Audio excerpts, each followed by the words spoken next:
30%, उनके विधायक जीते 35%, जनरल कैटेगरी के लोग हैं उनकी आबादी है 10% और उनके विधायक जीतते हैं 34%। बिहार में 17% अल्पसंख्यक समाज मुसलमान है और उनके विधायक जीतते 8। और आप ठाकुरगंज में 5 साल में कुछ काम नहीं करवाए और अपनी नाकामी की बुनियाद पर आप ये कह रहे हैं कि अगर मुझे वोट नहीं डाले तो वो जीत जाएगा। याद रखो जनाब सऊद साहब और तुम्हारे ठेकेदार, कल तक कोई विकल्प नहीं था, कल तक कोई मुतबादिल नहीं था। आज मुतबादिल के तौर पर सऊदीन ओवैसी तुम्हारे सामने और बीजेपी के सामने खड़ा है। याद रखो, इस बात को भूल जाओ कि मैं काम भी नहीं करूंगा तब भी ठाकुरगंज की जनता मुझे वोट देगी। अरे ठाकुरगंज की जनता, ठाकुरगंज के मुखिया, ठाकुरगंज की पंचायत, ठाकुरगंज की ग्राम पंचायत ने फैसला ले लिया कि हम मोदी नीतीश कुमार को वोट नहीं देंगे क्योंकि उन्होंने वक्फ का काला कानून बनाया जिससे हमारी मस्जिद, दरगाह, खानका और कब्रिस्तान को छीनना चाहते हैं। ठाकुरगंज की जनता ने फैसला ले लिया कि हम बीजेपी और नीतीश कुमार को वोट नहीं देंगे जिन्होंने कुछ काम नहीं किया, सीमांचल से इंसाफ नहीं किया। ठाकुरगंज की जनता ने फैसला ले लिया कि मोदी ने काला कानून बनाया ट्रिपल तलाक का, मोदी ने CAA का गलत कानून बनाया, हम उसका साथ नहीं देंगे। ठाकुरगंज की जनता ने यह भी फैसला ले लिया सऊद साहब कि 17% है और 3.5% के मल्ला लोग जिनको मैं सलाम करता हूं वो कह रहे हैं कि अब की बार उप मुख्यमंत्री हमारा होगा। तो सुनो सऊद और तेजस्वी, 17% ने तय कर लिया अगर 3.5% का मल्ला का बेटा उप मुख्यमंत्री होगा तो 17% का बिहार में सीमांचल का मुख्यमंत्री नहीं सकते। ये जज्बात में लाने के लिए नहीं कह रहा हूं, मैं सीमांचल की जनता से कह रहा हूं, चाहे वो हिंदू मुसलमान हो, शेरशाहवादी हो, सुरजापुरी हो, कुलैया हो, शेख हो, अंसारी हो, याद रखो जब इस सरजमीन का बेटा पटना की गद्दी पर बैठेगा तभी जाकर सीमांचल से जालिमों के जुल्म का खात्मा होगा। मेरे अजीज दोस्तों और बुजुर्गों, मैं सऊद साहब से पूछना चाह रहा हूं, सऊद साहब क्या आपको याद है 24 अक्टूबर 89 को 79 को 24 अक्टूबर 1979 को क्या हुआ था सऊद साहब? भागलपुर का फसाद हुआ था। कौन सी पार्टी सत्ता में थी? 1000 लोगों की मौत हुई, भागलपुर की खेतों में लाशें पड़ी हुई थी, दफनाया नहीं गया तो उस पर फूल गोभी को उग गई थी। बताओ सऊद साहब, ये आपको याद नहीं होगा, अपने बुजुर्गों से पूछो। बताओ सऊद साहब, 22 सितंबर 2022 को सीवान में क्या हुआ था? सुनो, तुलसिया की आवाम 22 सितंबर 2022 को तेजस्वी यादव उप मुख्यमंत्री थे। सीवान में एक 7 साल का बच्चा अपने दादा के साथ मस्जिद में गिरफ्तार कर लिया पुलिस ने।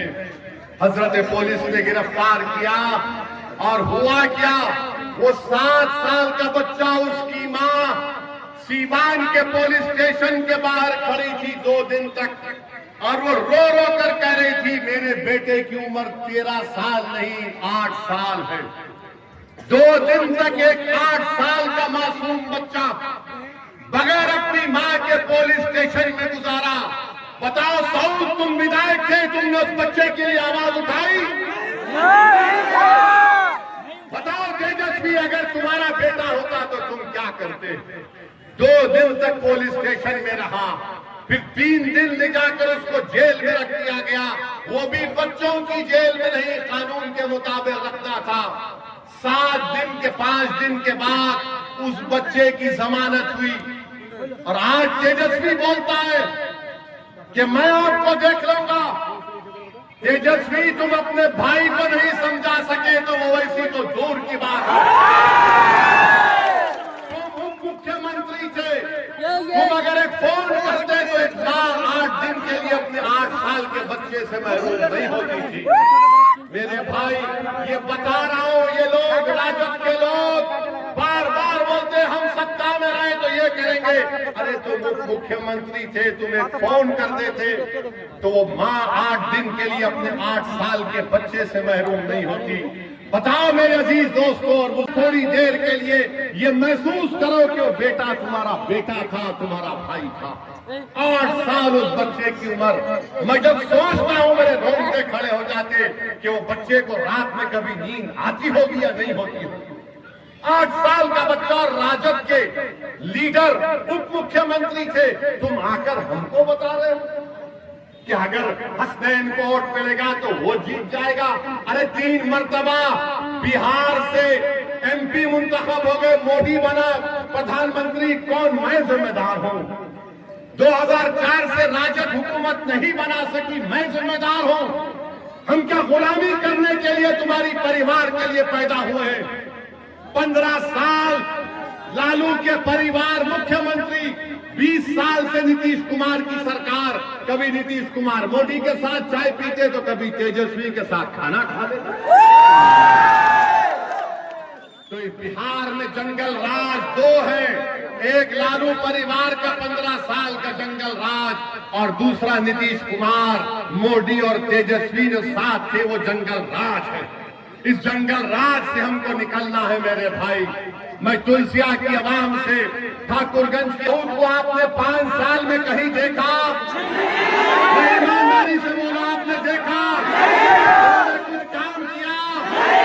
फिर आप क्या काम करेंगे 11 तारीख के दिन? 11 तारीख के दिन बटन किस पर दबेगा? जोर से बोलो, बटन किस पर दबेगा? 17% का मुख्यमंत्री होगा, सीमांचल का बेटा मुख्यमंत्री होगा तो फिर वोट डालना पड़ेगा, सिर्फ नारा मारकर सोना नहीं जाएगा। 11 तारीख को जाना है, अपने घर के परिवार को लेकर जाना है। और जो ठाकुरगंज का मेरा बेटा हिंदुस्तान के कोने कोने में है, मैं उसको पैगाम दे रहा हूं तुलसिया की सरजमीन से कि अगर तुम आ सकते तो आओ मेरे भाई, आकर अपना वोट डालो। सीमांचल के इंसाफ के लिए मजलिस की सियासी क़यादत को यहाँ पर बिहार में आप मजबूत करिए। ये लोग बार बार मुझ पर इल्जाम लगाते, ओवैसी हैदराबाद से क्यों आया, ओवैसी वहां से क्यों आया।